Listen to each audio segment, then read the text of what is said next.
নিজের রোলটাই কি ভুলে গেলেন জাকের আলী অনিক? শ্রীলঙ্কা ম্যাচে তার রান তোলার গতি এমন প্রশ্ন তুলতেই পারে।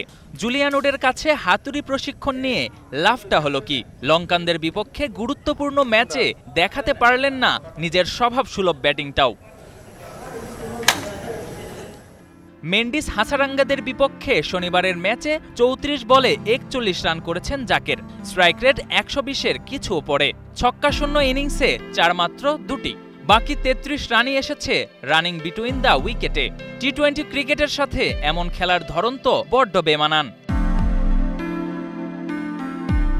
এদিন দীর্ঘ সময় পিচে থেকেও বোলারদের ওপর চড়াও হতে ব্যর্থ হন জাকের। অপরাজিত থেকেই শেষ করেন বাংলাদেশের ইনিংস, কিন্তু মূল দায়িত্বটাই পালন করতে ব্যর্থ এই ব্যাটার। ফিনিশিংয়ের সময় স্লো ব্যাটিং তারই প্রমাণ।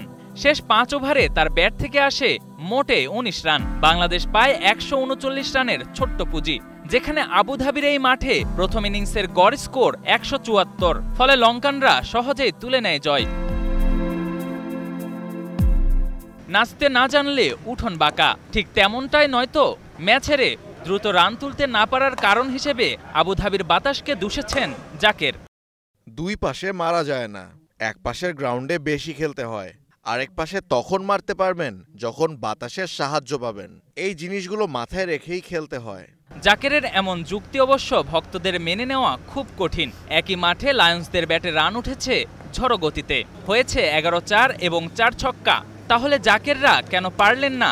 তবে কি জুলিয়ান উডের প্রশিক্ষণ হলো হিতে বিপরীত? নিজের স্বভাবসুলভ ব্যাটিংটাও ভুলে গেলেন এই tiger finisher? Ashraful Islam, star news.